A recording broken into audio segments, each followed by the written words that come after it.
Talking about money with your partner can be awkward, but it's necessary. And here to talk with us about that is Haley Talitsky from Cook Capital. Haley, welcome. Hi, Bob. Thanks for having me.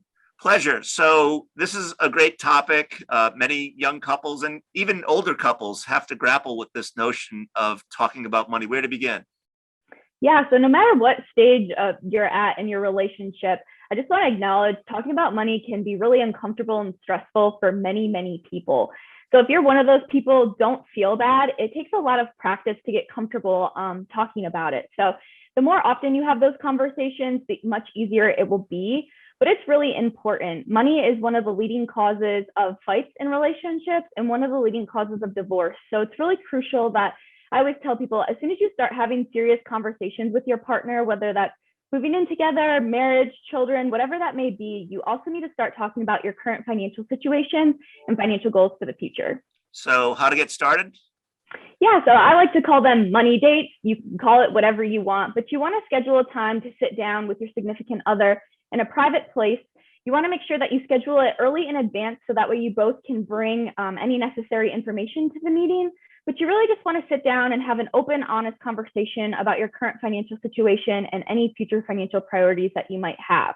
Now, you're not going to cover all of those topics in one meeting, so don't let that stress you out. Maybe set a time cap, but you might want to just start out talking about what your current income looks like, any employer benefits that you're receiving, and maybe any debt that you have.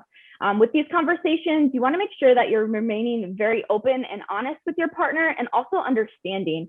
A lot of people come from different backgrounds and have different privileges and different money histories. So make sure that you're being really understanding of your partner, listening to what they're saying, and then sharing any honest feedback that you have for them. So another topic that I think many couples grapple with is how to split expenses.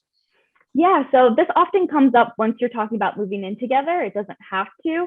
And there's a couple different ways that you can manage splitting expenses. So first, you want to determine what expenses are you going to actually split. Often that might be rent and groceries and things that you guys do together. It may not include personal items, such as shopping or gym memberships or individual debt payments. So you want to talk about what that looks like and what expenses you'll actually be splitting. Keep in mind, this is a moving document. So you might start out splitting some things and you might need to modify it as you move along, especially once you move in together. And that's totally okay. That's why we want to keep having these money conversations. I think a lot of people think when it comes to splitting expenses, they think the 50-50 method, you pay for half, I pay for half. However, that might not be the best way if one spouse or a partner is making a lot more money than the other. So you may want to split expenses based on an income ratio. And I explain in the article in more detail how to add up your expenses and your income together and how to split it. So bottom line, what advice do you have given all that we just chatted about? Yeah, it really just comes down to frequent and honest communication. You want to make sure that you're having those money talks often. You want to make sure that you're being really understanding of your partner and being open.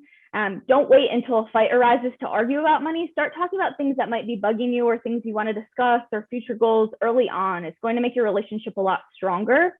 And also, both partners should be educated on their finances and help make financial decisions. It's totally okay if one partner wants to take the lead on that, but make sure that both of you are educated and have a say in the decisions that are being made. It's just going to make your relationship a lot stronger in the future. Yeah. So one last question, Haley. When I think about this, sometimes folks might need a third party, a financial planner, a financial therapist. Any thoughts about when someone might need to bring a third party into the discussion?